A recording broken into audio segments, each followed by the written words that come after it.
Hi, I'm Lily, and I'm 31 years old. I just got married to Larry, who is 9 years older than me. But let's go back a little, shall we? Let me tell you about the day Larry and I first met. It was at one of those fancy garden parties our parents loved to host. I was 20, just out of high school, and Larry was 29, the new rising star at his father's company. I remember him walking up to me with a glass of champagne in his hand. "Lily Wright?" he asked, his voice smooth as silk.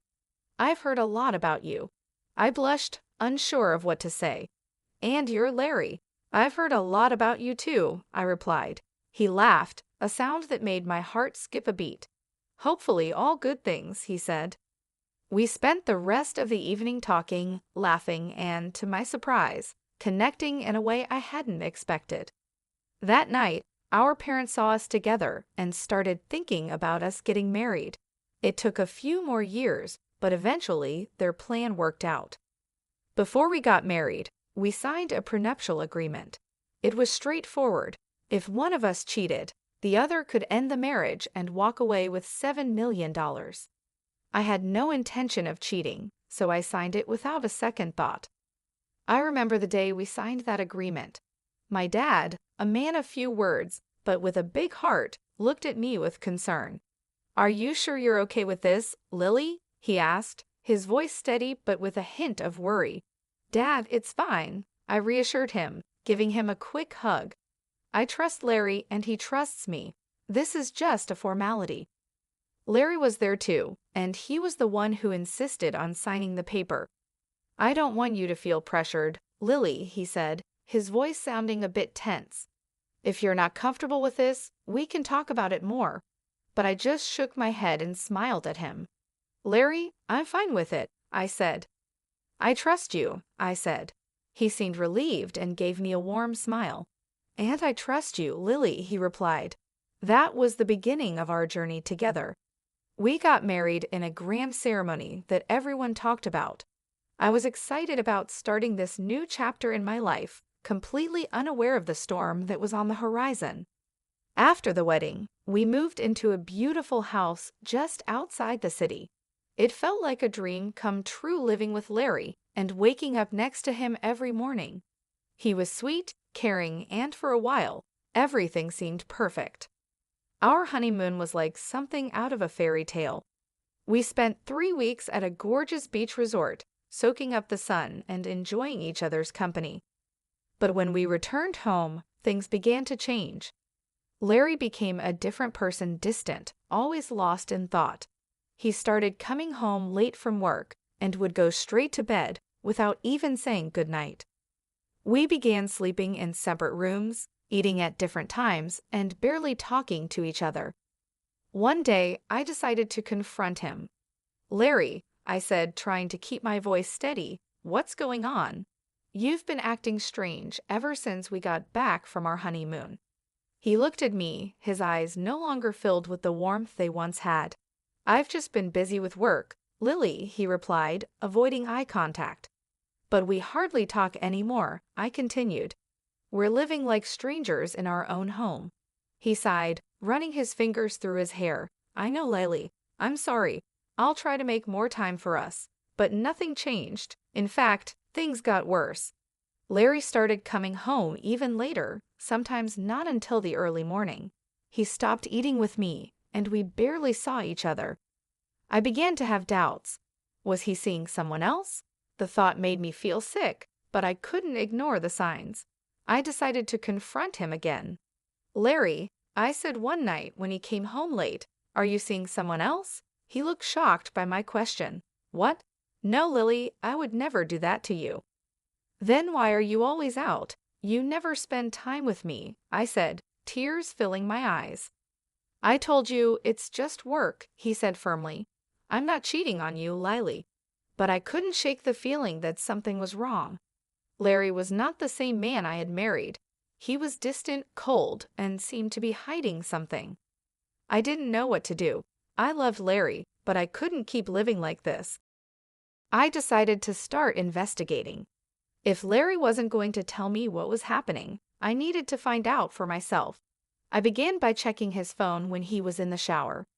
I felt guilty for invading his privacy, but I was desperate for answers. I didn't find any suspicious messages or calls, but I did find something that made my heart sink. Larry had been searching for apartments. Was he planning to leave me? I confronted him about it. Larry, why are you looking for apartments? Are you planning on leaving me? He looked shocked. No, Lily, I was just looking. I wasn't planning on leaving you. Then why were you looking? I asked, my voice trembling. I don't know, Lily, he said, barely whispering. I just need some space. One day, I decided to talk to my mom about it. She's always been my support, the person I turn to when things get tough. Mom, I said, I don't know what to do. Larry has changed. He's not the same person anymore. My mom listened, concern written all over her face. Lily, she said, you're both still adjusting. You're newlyweds. It takes time to build a life together. I wanted to believe her, to think that this was just a phase and that things would get better. But deep down, I knew there was more to it. Larry was hiding something. I could feel it. I tried to push the feeling away, tried to convince myself that Mom was right, but the nagging voice in the back of my mind wouldn't go away, constantly reminding me that something was off. 3 weeks later, I gathered my courage and approached Larry. I need a job, I said, looking him in the eye. He seemed surprised. You want to work? He asked, raising an eyebrow. I nodded. Yes, I need to do something, Larry. I can't just sit at home all day. He thought for a moment, then said, I can offer you a job at my foundation. We help kids in tough situations. Would you be interested? I was surprised.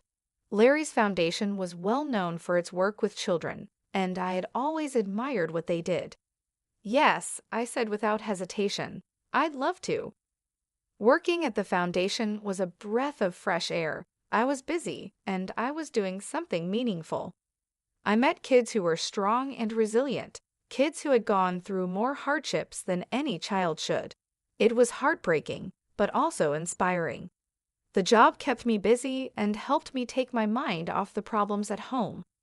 Larry and I were struggling, but at least during the day, I had something else to focus on. The work was tough and emotionally draining, but it was worth it. I felt like I was making a difference, like I was doing something important. For the first time in a long while, I felt happy. But even then, I couldn't shake the feeling that something was wrong. Larry was acting strange and distant. I couldn't figure out what it was, but I knew something was off, and I was determined to find out. With a heavy heart full of questions and doubts, I decided to hire a private detective. I needed to know if Larry was cheating on me. It wasn't just about my pride. It was about my peace of mind. I couldn't live with constant uncertainty, always wondering what had gone wrong. There was also the prenup we signed before getting married. If Larry was cheating, it wouldn't just be a betrayal, it would be a costly mistake. I found a detective agency in the city run by a man named Tyler. He was an ex-cop, a seasoned veteran with a sharp eye and a no-nonsense attitude. I told him my story and my suspicions. He listened, his face expressionless. I'll do my best, Lily, he said when I finished, but I can't promise anything. If your husband is cheating, he's doing a good job of hiding it. I nodded, understanding. I just need to know, Tyler. One way or another, I need to know. I remember the day he came back to give me his report. His face was serious, his eyes filled with sympathy. I'm sorry, Lily, he said. I couldn't find any evidence that your husband is cheating on you. I felt a strange mix of relief and disappointment. Part of me was glad that Larry wasn't cheating, but another part of me was frustrated. If he wasn't cheating, then why did he leave? What was he hiding? Are you sure, Tyler? I asked, my voice barely above a whisper. There's nothing at all. Tyler shook his head. I'm sorry, Lily. I know this isn't what you wanted to hear. I thanked Tyler and paid him for his services. As I watched him leave, I felt a deep sense of loss. I was back where I started, with more questions than answers. One day, while I was working at a charity event, a new guy walked in. His name was John. He was handsome, with a smile that could light up the room. He was smart, with a quick wit and sharp mind. He was funny, with a sense of humor that made everyone laugh. He looked like a famous actor, with his chiseled features and striking good looks. In short, he was my ideal man. But despite being drawn to John, I couldn't shake off a feeling of unease. His arrival seemed too perfect, too convenient. I couldn't help but think about Larry and our prenup. If I was caught cheating, I'd have to pay a huge sum of $7 million. Could John be a trap set by Larry to catch me? I decided to hire Tyler, the private detective I had used before. I asked him to investigate John and see if he had any connections to Larry. Tyler agreed to take the case and started digging into John's past and connections. He followed him, watched his movements and interactions. Tyler was thorough, leaving no stone unturned. In the meantime, I tried to keep my distance from John. It was hard, especially since he was so charming and attractive, but I had to be careful. I couldn't afford to fall into a trap, not when so much was at stake. One day, John asked me out for coffee. I was torn. Part of me wanted to say yes, to get to know him better. But another part of me was scared, worried about what Tyler might find. "I'd love to, John," I said, trying to keep my voice steady, "but I'm really busy right now. Maybe some other time." John seemed disappointed but didn't push. "Sure, Lily," he said, his smile fading a bit. "Some other time." I felt a pang of guilt. What if I was wrong? What if John was just a nice guy, and I was letting my suspicions ruin something good? But I couldn't take the risk, not until I knew for sure. 5 days later, Tyler came to give me his report. His face was serious, his eyes hard. "I'm sorry, Lily," he said, "but your suspicions were right. John is working for your husband." I felt a rush of emotions, anger at Larry for trying to trap me, relief that I hadn't fallen for it, and sadness that John wasn't who I thought he was. But above all, I felt a sense of vindication. I wasn't imagining things, my suspicions were real. "Thank you, Tyler," I said, my voice catching with emotion. "You've done a great job." As I watched Tyler leave, I felt a strange sense of closure. I had dodged a bullet and avoided a costly mistake. But I also felt like I had lost something, the idea of the perfect man and the hope of finding love again. It was a hard truth to accept, but I wasn't going to let it bring me down. I was stronger than that. I was determined to move on and find happiness again. I didn't need an ideal man. I just needed someone who was real and honest, and I was going to find that person no matter what. Instead of sending John packing right then, I decided to take a different approach. I chose to play along and befriend him, all while keeping my behavior above board, so Larry would have no reason to accuse me of anything. John, however, took my friendliness as a sign of something more. He started to relax, thinking he had me fooled. The irony was that he was the one being played, but I didn't let him in on the secret. I couldn't risk him running back to Larry, so I kept up the act and maintained a friendly facade. One day, I decided to take things up a notch. I asked John to join me for lunch, making it sound like a casual discussion about charity work. He agreed, with a smug smile on his face, thinking he was making progress. We found a quiet spot in the cafe. "So John," I began, "how are you finding the charity work?"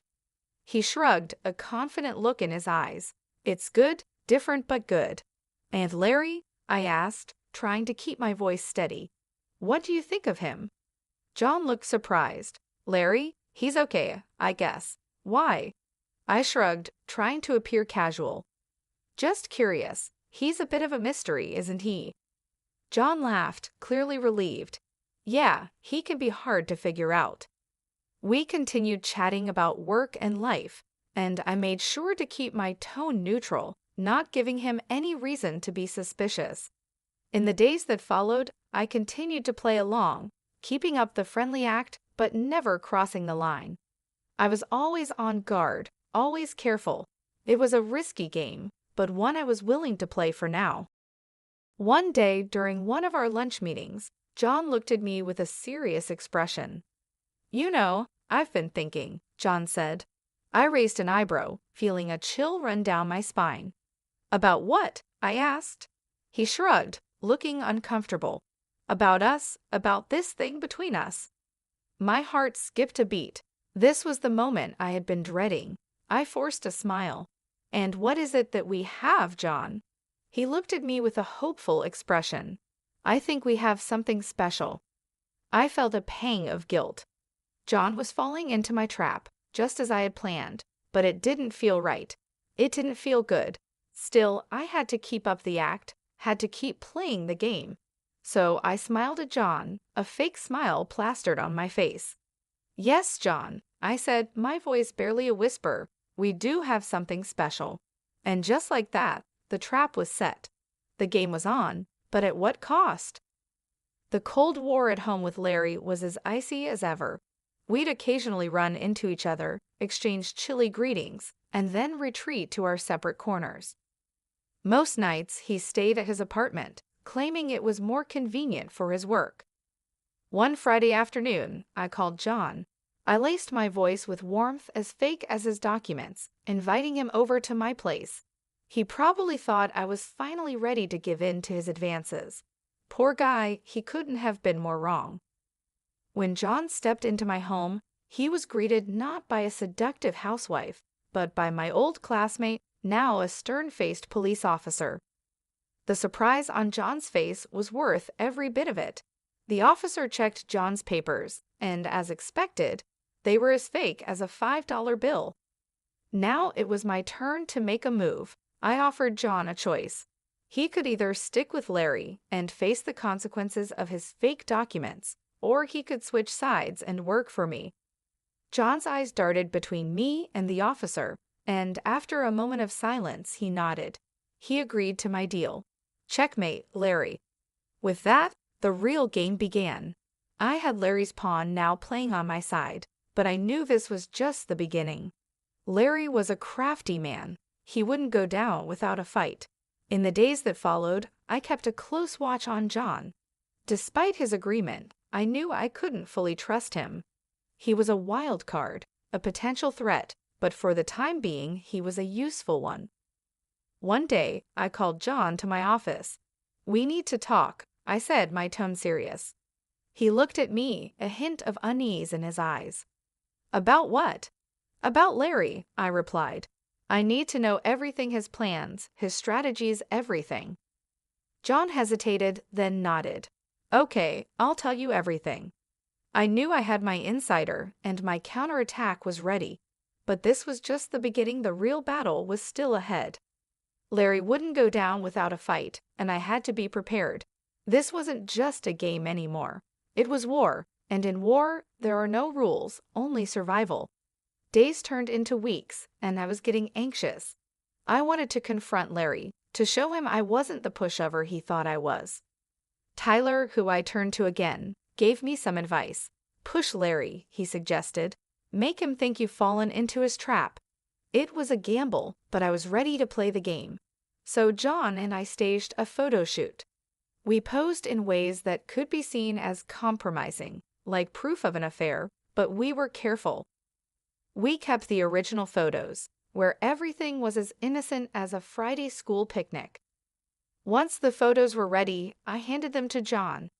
"Give these to Larry," I said, passing him the envelope. "Let him draw his own conclusions." John looked at me, concern on his face. "Are you sure about this?" he asked. "Once you start this, there's no going back."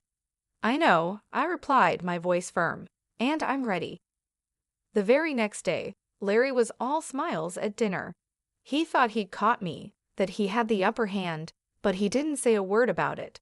I wasn't worried. I knew what was coming, and I was ready. Meanwhile, Tyler was on the case, digging up dirt on Larry and finding all the evidence we needed. He was good at his job, and I trusted him. Finally, Tyler called me. "Larry's relaxed and has let his guard down," he said, his voice full of satisfaction. "I've got him. I've got all the proof photos, videos, everything." I felt a surge of excitement. Good, I said, a smile spreading across my face. Let's bring him down. But I didn't confront Larry, not yet. I wanted him to think he was winning. I wanted to see the look on his face when he realized he'd been played. So I waited. I played the part of the dutiful wife, biding my time until Larry made his move. I knew what was coming, and I was ready. The clock was ticking towards the family dinner. I knew this was at the showdown. Strangely, I felt calm. I was ready.